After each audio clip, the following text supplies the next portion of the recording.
Larger warheads, which cause more significant damage and have great destructive power, have begun to install the Palestinian political military movement Hamas on their missiles.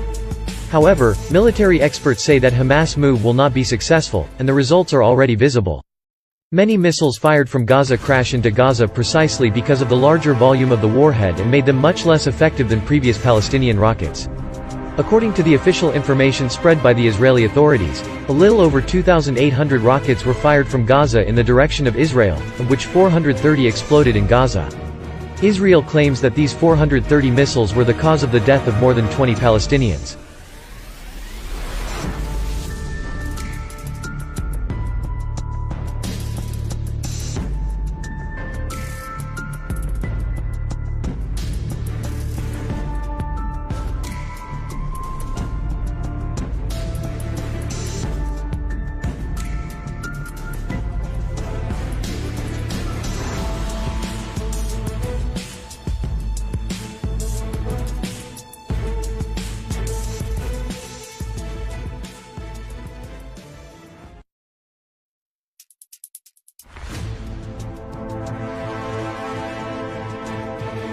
Iran does not organize attacks but supplies missiles.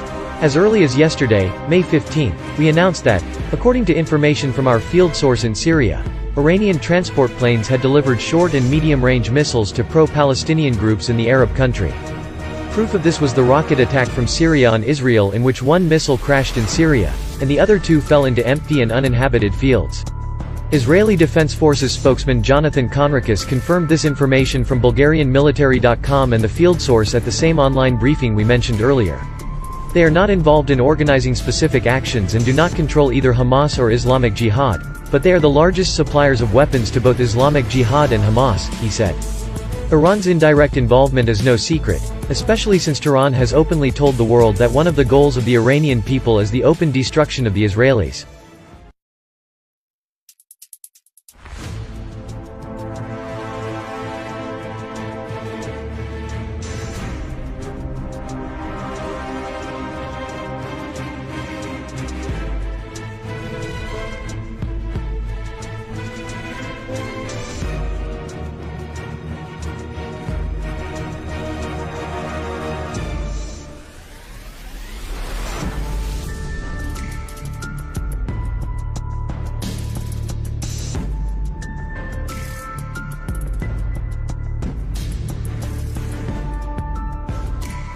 Earlier today, China called for the creation of a Palestinian state.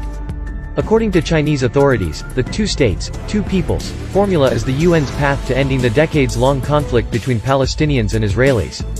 This position is stating in a press release issued by Chinese State Councilor and Foreign Minister Wang Yi. China will host an open debate on the Palestinian-Israeli conflict in the Security Council tomorrow, and we hope that all countries can give a concerted vote on this issue.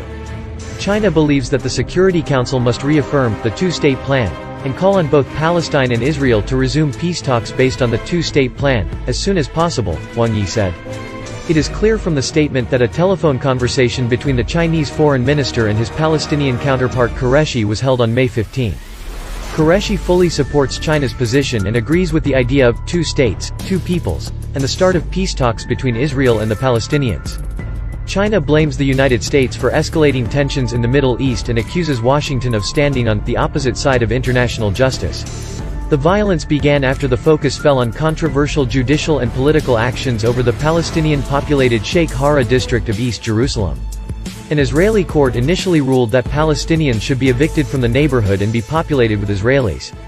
A hearing on the eviction followed, but it never ended last Sunday and was postponed.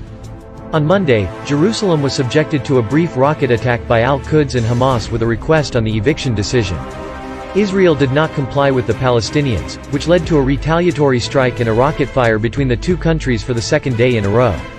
According to a field source, Israel has involved fighter jets and tanks in the conflict, which are hitting 130 targets in the Gaza Strip. These goals are related to the Hamas movement. According to the Israeli authorities, these goals are also associated with terrorist organizations.